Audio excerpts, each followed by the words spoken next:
Oh, sabotage. Indiana Fever gets smacked by the LA Sparks by 14 points. Caitlin Clark being sabotaged by this trash-ass head coach, this trash-ass organization. Trade her already. Just trade her. This is garbage, bro. I'm sick of watching this stuff. She was sabotaged today. The most she played was 3 minutes and 10 seconds at one time.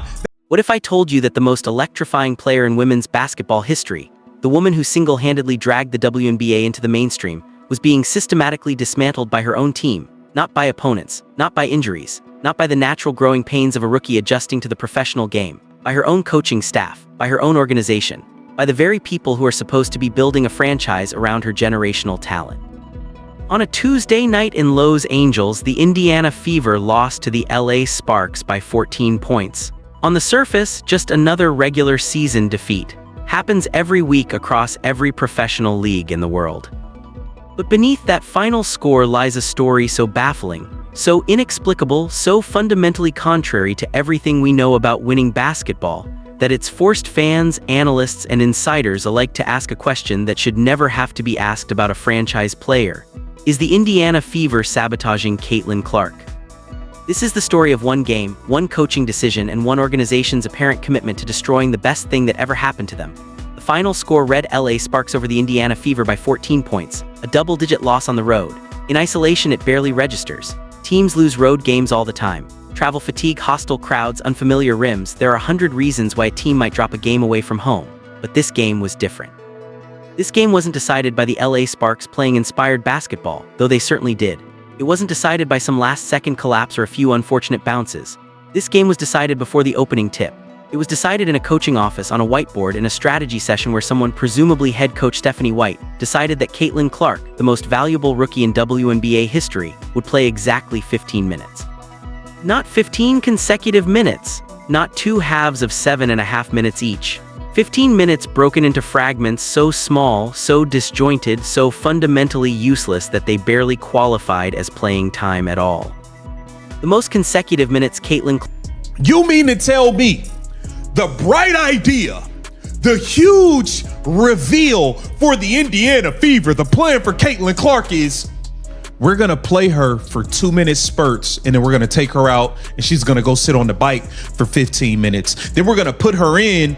She's going to play 2 minutes. Then we're going to take her out. She's going to go sit on the bike again. Like, dog, if this was the plan, just don't play the girl. Just don't play her until she's ready to play them. Caitlin Clark is a rhythm player, which is why she could not make no shots today, because you cannot get a rhythm when you are playing in 2-minute spurts. It's never going to happen, man. Clark played in this game was 3 minutes and 10 seconds. 3 minutes and 10 seconds. Let that number sink in. That's shorter than a commercial break during the broadcast of the very game she was supposed to be starring in. That's barely enough time to run up and down the court a handful of times, touch the ball on maybe 2 or 3 possessions, and attempt a shot or two before being yanked back to the bench.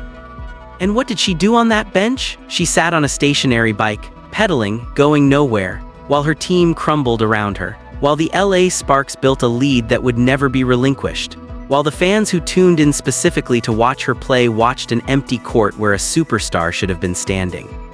This wasn't load management, this wasn't smart rest, this was something else entirely. To understand just how poorly this game was managed, you have to examine the specific rotation decisions, because they don't just reveal poor coaching. They reveal a pattern so consistent, so methodical that it's difficult to attribute to mere incompetence. Caitlin Clark checked into the game for the first time and played 2 minutes and 43 seconds. 2 minutes and 43 seconds. That's her opening stint, the first impression, the tone setter, the moment where a player is supposed to establish her presence and announce to the opposing team that she's here and she's ready. 2 minutes and 43 seconds of that, and then she was pulled. She sat for 13 minutes. 13 minutes on the sideline. That's nearly an entire quarter of basketball. By the time she checked back in, the game had fundamentally transformed. The pace had shifted. The matchups had rotated. The defensive schemes had been adjusted. Look at this shit. I'm over it. Pardon the language. I'm done. I'm done. Screw Stephanie White. Screw the Indiana Fever. Screw Amber Cox. Fuck them all. Fuck them all. I don't care. Pack them up. Just trade her already. She's already in Los Angeles. Just finalize the trade. It is clear that you guys don't want her. Y'all are not building a team around her. You guys are building the team around Kelsey Mitchell. Kelsey Mitchell can score the ball. I'm not taking away from Kelsey. She's a ball hog, but she can score. She had 29 today. She picked it up in the second half. She was shooting like 30% in the first half. Second half, she started lighting it up. I'm not taking away from her. Build the team around her and get rid of Caitlin. By a Sparks coaching staff that was making real-time tactical decisions while the Fever's best player sat on a bicycle. Her second stint lasted 2 minutes and 18 seconds, even shorter than the first. Then she sat for another 11 minutes, another quarter's worth of basketball passing her by while she pedaled and watched and waited. Her third stint, the longest of the night, clocked in at that now infamous 3 minutes and 10 seconds, the peak of her involvement. The absolute maximum consecutive playing time that the coaching staff deemed appropriate for the player who has done more for the WNBA's visibility than any marketing campaign in league history. 3 minutes and 10 seconds, followed by another 9 minutes on the sideline. And then came the fourth quarter, the money quarter, the stretch of the game where stars are supposed to take over, where franchise players earn their contracts and their legacies, where the best players in any league separate themselves from the rest. Caitlin Clark played just over 2 minutes in the fourth quarter, just over 2 minutes, and she was pulled after a single turnover, one mistake, and she was done for the night. Now contrast that with how Kelsey Mitchell was handled. Do the Stephanie White, Kelsey Mitchell thing and let them do their thing. Trade Caitlin Clark. Let her stay in Los Angeles. Just get rid of her now. Just get rid of her now. The plan was garbage. The most Caitlin Clark played at one time, the most she played was 3 minutes and 10 seconds. Now, I get it. She's on a minutes restriction. If the minutes restriction was for Caitlin Clark to play 15 minutes, what is the point? What is the point? If she can't play at least 22, 23 minutes, there's no point in playing her. What's the point in playing her 15 minutes?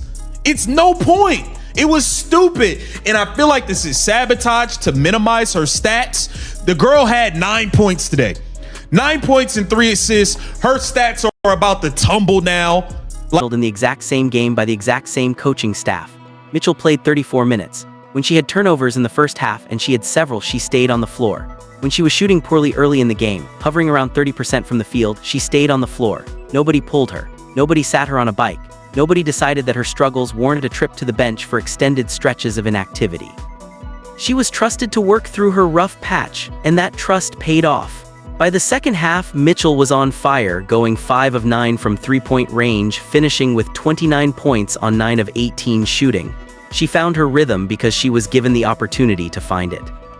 That's not a coincidence. That's the fundamental difference between how these two players were treated. One was trusted, supported, and allowed to play through adversity. The other was micromanaged, restricted, and yanked at the first sign of imperfection. Different rules, different standards, same team, same coaching staff, same game, and the message couldn't have been louder if it had been broadcast on the arena's jumbotron. Kelsey Mitchell is our player, Caitlin Clark is not.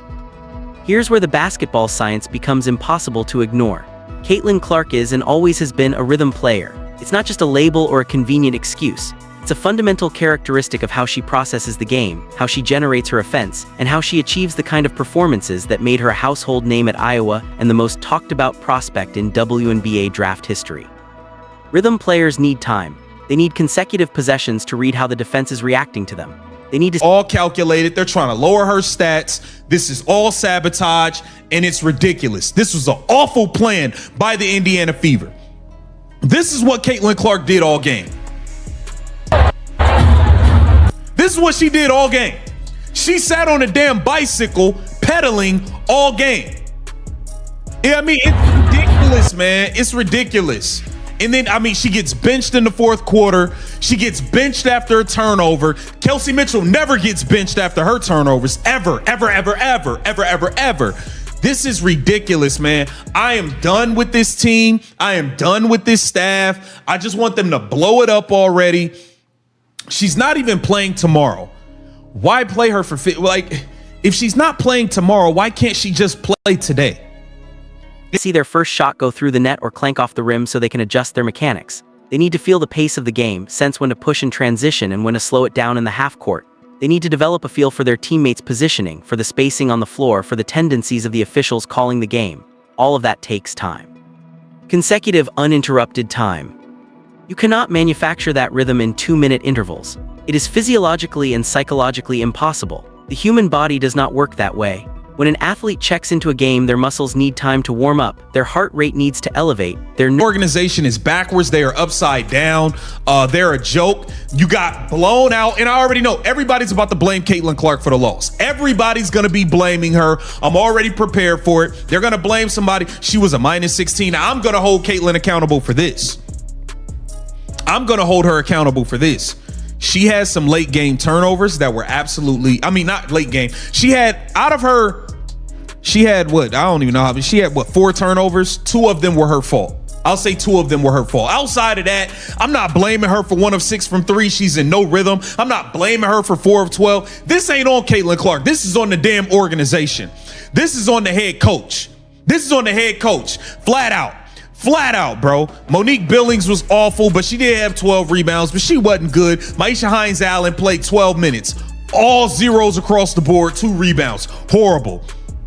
Lexi Hall, 6 of 13, 14 points. She had a solid game. Kelsey Mitchell, 9 of 18, 5 of 9 from 3, 29 points. She had a good second half. First half, I don't think she was very good. Neural pathways need to activate the specific motor patterns associated with elite basketball performance. This doesn't happen in 2 minutes. It happens over sustained activity, 8, 10, 12 minutes of continuous play where the body gradually reaches its optimal performance state. When you pull a player after 2 minutes, their body begins the cool-down process almost immediately. Muscle temperature drops, heart rate normalizes, the neural activation that was just beginning to ramp up starts to diminish. And then 15 minutes later, when you ask that player to check back in and perform at an elite level, you're essentially asking them to start the warm-up process all over again. Cold muscles, stiff joints. A mind that was just settling into game mode, now jolted out of it and forced to readjust. It's the athletic equivalent of asking a concert pianist to play 2 notes, then sit in the audience for 20 minutes, then come back and play 2 more notes, then sit again. No pianist on earth would produce anything resembling beautiful music under those conditions, and no basketball player on earth would produce anything resembling elite basketball. So when Caitlin Clark finished this game with 9 points on 4 of 12 shooting, 1 of 6 from 3-point range, 3 assists, and 4 turnovers, those numbers don't tell you that she played badly. They tell you that she was put in a position where playing well was— Dantas sucks. I don't care about the 12 points in garbage time. Dantas sucks. Ty Harris sucks. Raven Johnson was 1 of 9 from 3. I mean, 1 of 9 from the floor, 0 for 3 from 3. Raven Johnson stinks. I'm sorry. Y'all keep trying to make reasoning for her and all of this stuff. The girl's not good. Whatever, man. Look at this possession from the Indiana Fever. We had 3 straight bunnies missed. Look at this nonsense. Look at this. Okay, Kelsey Mitchell smokes the layup. Monique Billings misses a layup. Lexi Hall, 4 feet away, misses. I mean, golly, y'all. I mean, damn. Come on, man. This team is terrible. I don't want to watch it. It is what it is. Like, I already know everybody's blaming Caitlin, man. It's unfortunate that she is stuck in an organization that is absolutely sabotaging her. And the one thing I said the Indiana Fever couldn't do was let players who've been average or garbage look like good players. They made Ray Burrell look like Jason Tatum out there. Ray Burrell looked like Jason Tatum, 9 of 15, 22 points, 2 of 3 from 3. She had 22 points, 4 assists, 3 rebounds. Ariel Atkins finally looked like a good basketball player. She had 12. Erica Wheeler had 12 points, 4 rebounds, 6 assists. De'Erica Hamby, 21 points, 9 rebounds. Nneka Ogwumike, 24 points, 8 rebounds, 5 assists. I mean, damn. Virtually impossible. They tell you that the coaching staff either didn't understand or didn't care about the conditions necessary for their best player to succeed. Her plus-minus was a staggering -16. The Fever were outscored by 16 points during her 15 minutes on the floor. Critics will seize on that number. They'll use it as evidence that she hurts the team when she plays. They'll point to it as proof that the hype was overblown, that she can't cut it at the professional level, that her college dominance doesn't translate. But what that number actually reflects is a player who was never given a chance. A player whose every stint on the court was so brief, so disconnected from the previous stint, that she was essentially playing a series of pickup runs rather than a coherent professional basketball game. Nobody thrives under those conditions. Nobody. While the Fever were busy mismanaging their most important player, the LA Sparks were playing actual basketball. Coherent, organized, well-coached basketball. And they were feasting. Ray Burrell, a player who had been thoroughly average throughout her WNBA career, looked like an all-star. She poured in 22 points on 9 of 15 shooting, including 2 of 3 from beyond the arc. She added 4 assists and 3 rebounds. She played with a confidence and a freedom that comes from knowing your coaching staff believes in you and has put you in a position to succeed. They're going to blame Caitlin Clark for this. She played 15 minutes. She played in 2-minute spurts. The most the girl played was 3 minutes and 10 seconds at one time. This is sabotage by the head coach. This is sabotage. They intentionally sat Aliyah Boston out. She could have played today. But this is what happens when you don't respect the game. Stephanie White thought she could play Caitlin Clark 12, 13 minutes and not play Aliyah Boston at all. And they could just walk in there and beat the Sparks, and they got their ass handed to them. That's what happens when you think you could just show up and beat on somebody. That's what happens. You got to respect the game. The LA Sparks handed you your shit today. And that's what happened. This is embarrassing. This coaching staff is a joke. This organization is a joke. Caitlin Clark, your brand, your reputation is being tainted by this organization, and you need to wake the hell up and see what's going on. You need to get the hell away from these people. You need to get away from here. You need to demand a trade. Where the hell is Aaron Kane? Can you do something for a change? Where the hell are you? Get Caitlin Clark out of this sabotaging organization with this bum of a coach. This is ridiculous. Caitlin Clark is just being sabotaged nonstop, man. I am disgusted. I am disgusted with what I saw today. What says you? Get down in the comments. Let me know what you think. This Keep the Vision. Nneka Hamby was dominant in the paint, finishing with 21 points and 9 rebounds.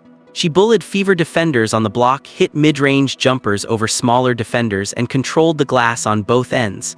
The Fever had no answer for her, partly because their best interior defender, Aliyah Boston, wasn't even in uniform.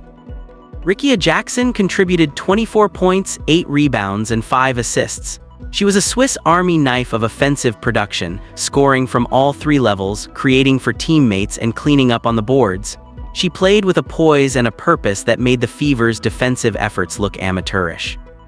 Eric Ogwumike added 12 points, and the Sparks had 4 players scoring in double figures. They shot efficiently as a team. They controlled the paint. They won the rebounding battle decisively. They executed their game plan with precision and discipline. In the Fever's defensive strategy, it appeared to consist primarily of hopping. The Sparks would miss open shots. That's not a game plan. That's not coaching. That's negligence. It's the defensive equivalent of closing your eyes and hopping for the best. And in professional basketball, hope is not a strategy. The Sparks made the Fever pay for every lazy closeout, every missed rotation, every defensive breakdown that stemmed from a team that looked completely unprepared for what they were facing. One of the most damning aspects of this loss was that the Fever allowed role players to look like superstars. They made average shooters look like sharpshooters. They made decent scorers look like Hall of Famers. They gave up clean looks and easy baskets as if they were running a layup line for the opposing team. The Fever made Ray Burrell look like a prime scorer out there. 9 of 15 shooting, 22 points. That's not Ray Burrell's typical stat line. That's what happens when you play defense like it's optional. That's what happens when your team's preparation and focus are so lacking that journeywomen can waltz into the lane and score at will. Here's the detail that elevates this situation from frustrating to genuinely alarming.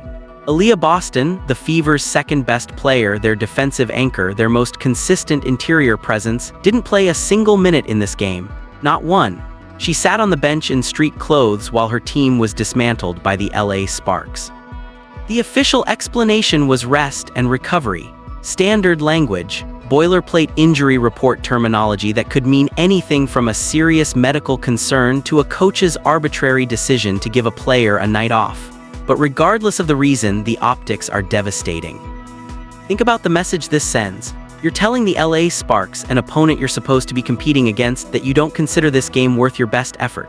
You're telling your fans, the people who buy tickets, who purchase merchandise, who arrange their evenings around watching this team play, that regular season games are optional, that effort is conditional, that winning isn't always a priority.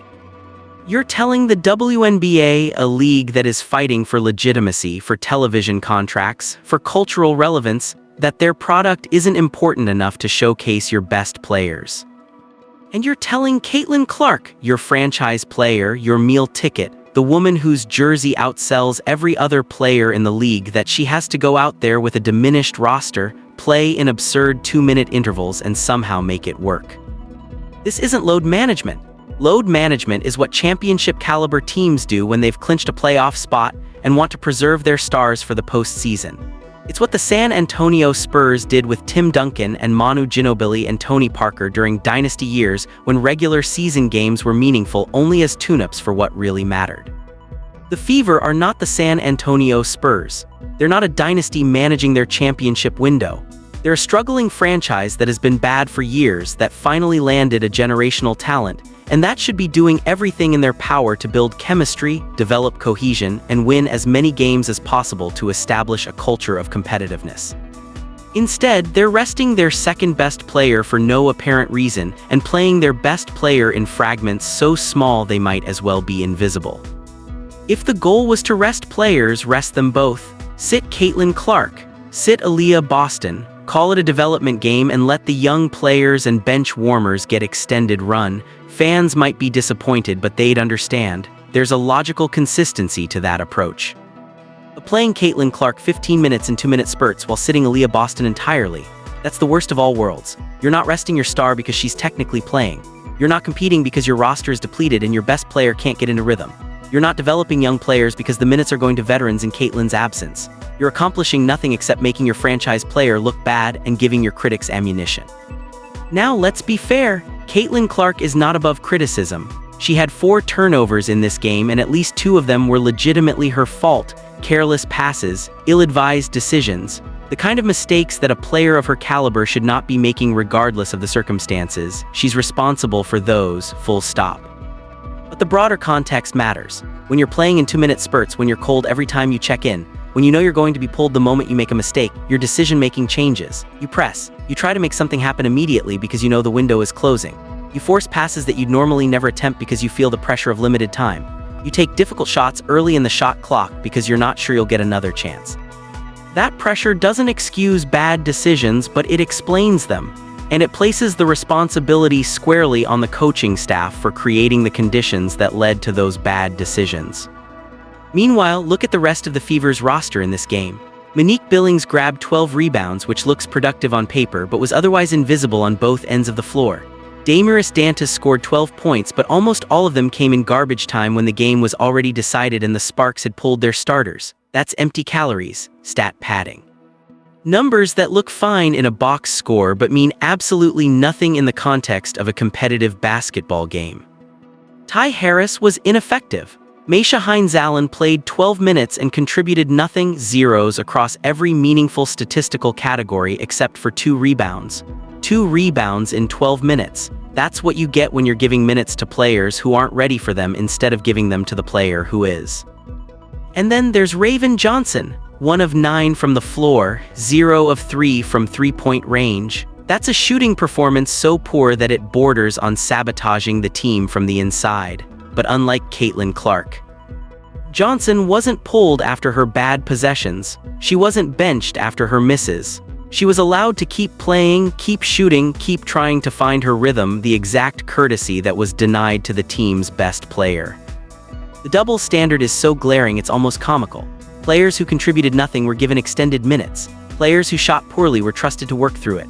But the one player capable of turning the game around, the one player whose presence on the court changes everything for the opponent's defensive game plan, was treated like a fragile ornament that might shatter if exposed to more than 3 consecutive minutes of professional basketball.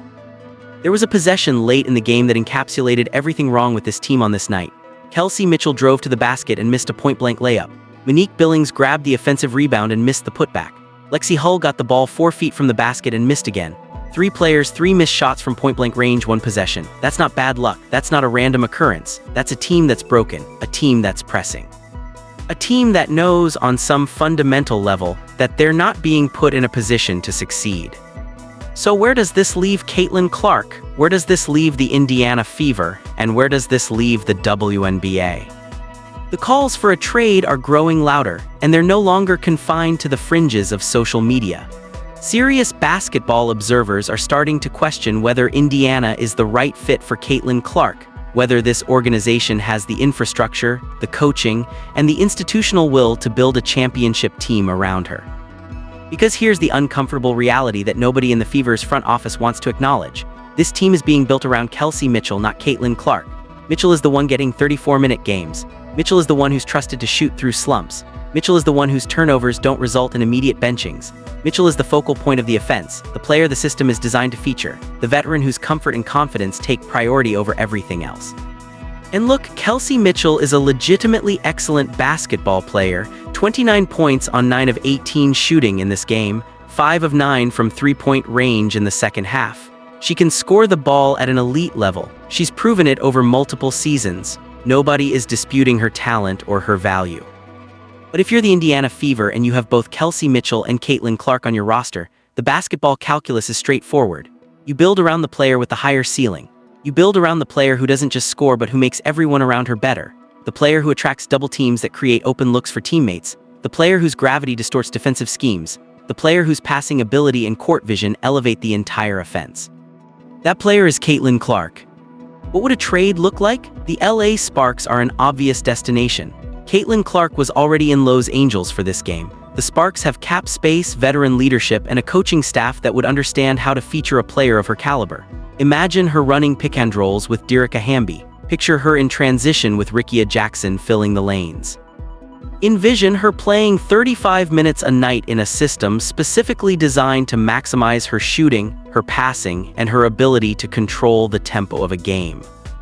Or consider New York. The Liberty could add another dynamic guard to complement their existing core. The bright lights, the big market, the media attention that already follows her everywhere she goes would be amplified tenfold in Manhattan. She'd be playing in front of celebrity-filled crowds at Barclays Center, and every game would feel like an event. Las Vegas is always in the mix for top-tier talent. The Aces' championship pedigree, their veteran savvy, their understanding of how to integrate stars into a winning system, all of it aligns with what Caitlin Clark needs at this point in her career. Seattle is rebuilding and would welcome a franchise cornerstone to anchor their next era of competitiveness. The Storm have a history of developing and supporting generational talents, and they'd offer Caitlin a clean slate and a fresh start. Multiple teams across the league would line up if Caitlin Clark became available. The question isn't whether there's a market for her. The question is whether she's willing to force the issue, step back from the X's and O's for a moment and consider what's at stake beyond basketball. The WNBA is experiencing a golden era of growth, and a significant portion of that growth is directly attributable to Caitlin Clark. Ratings have surged. Attendance figures have climbed. Merchandise sales have exploded. Television contracts have been renegotiated. Corporate sponsors who never gave women's basketball a second glance are now writing enormous checks to be associated with the league. Casual fans, the people who determine whether a league thrives or merely survives, are tuning in specifically to watch Caitlin Clark play. They don't have rooting interests in specific teams. They don't follow the standings or the playoff race. They tune in because they want to watch the most exciting player in the sport do extraordinary things on a basketball court. And what did those casual fans see on this Tuesday night in Los Angeles? They saw Caitlin Clark sit on a stationary bike. They saw her check in for 2 minutes, check out for 13, check in for 2 more, check out for 11. They saw her finish with 9 points on ugly shooting splits and 4 turnovers. They saw a blowout loss where the Fever looked like they didn't belong on the same court as the Sparks. How many of those casual fans are going to tune in next time? How many of them are going to rearrange their evening to watch a player who might play 15 minutes or might not play at all? How many of them are going to maintain their interest in a league where the biggest star is being mismanaged into mediocrity? Every game like this one chips away at the momentum the WNBA has built. Every bizarre rotation decision, every inexplicable minutes restriction, every coaching choice that prioritizes philosophy over pragmatism threatens to squander the greatest opportunity for growth the league has ever had. The Indiana Fever don't just owe it to Caitlin Clark to do better. They owe it to the entire league. They owe it to every player in every city who benefits from the attention and the revenue that Caitlin Clark generates. They owe it to the future of women's basketball, which is brighter than it's ever been, but only if the people in charge don't fumble the opportunity. Let's address the central question head-on. Is this sabotage? The word carries weight. It implies intent. It implies a deliberate effort to undermine, to damage, to destroy, and that's a serious accusation to level at any coaching staff or any organization.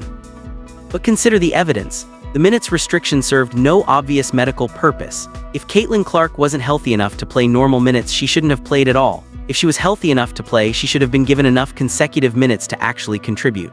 The halfway approach, playing her enough to hurt the team but not enough to help her find rhythm, achieves nothing positive for anyone.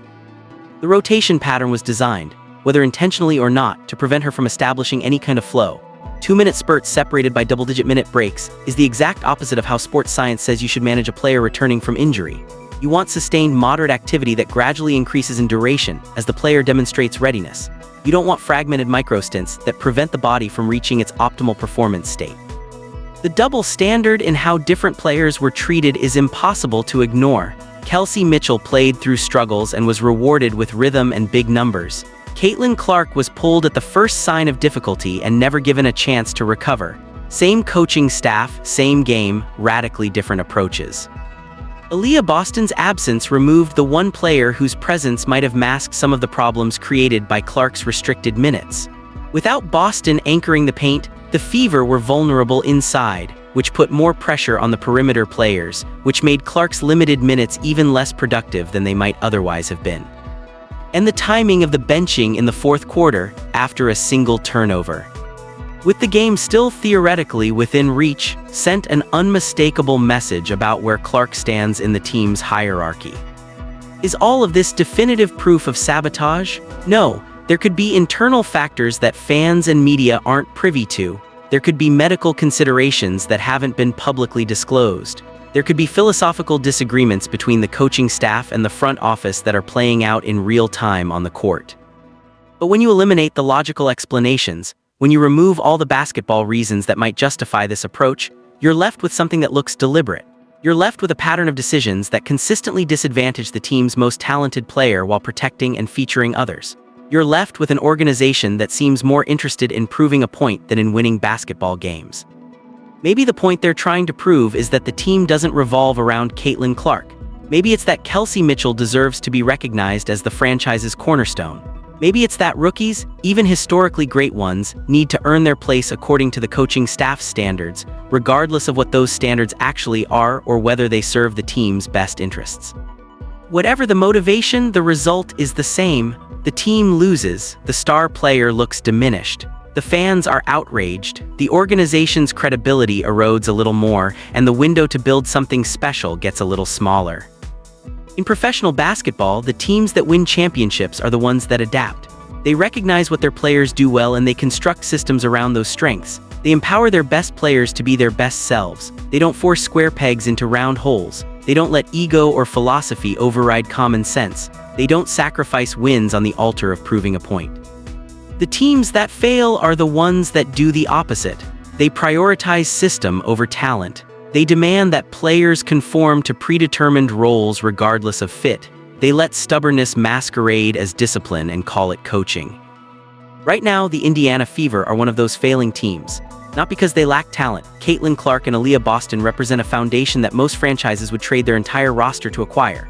Not because they lack supporting pieces. Kelsey Mitchell, Lexi Hull, and others have proven they can contribute at the WNBA level. They're failing because the people making decisions are either unable or unwilling to put their players in positions to succeed. And until that changes, whether through a coaching change, a philosophical shift, or a trade that sends Caitlin Clark somewhere she'll be appreciated, this story is going to keep repeating itself. Different opponents, different scores, same fundamental dysfunction. Same baffling rotation decisions. Same wasted potential. Same frustrated fans watching the most exciting player in women's basketball history sit on a stationary bike while her team falls apart around her. This is where we are, a franchise blessed with a once-in-a-generation talent and an organization that seems determined to squander it. A player who filled arenas and shattered television ratings being reduced to a bit player in her own team's story. A coaching staff that either can't recognize what they have or has decided, for reasons known only to them, that what they have isn't worth building around. The Indiana Fever stand at a crossroads. Down one path lies adaptation, a willingness to rethink their approach, to build around Caitlin Clark's strengths, to give her the minutes and the freedom to become the player everyone knows she can be.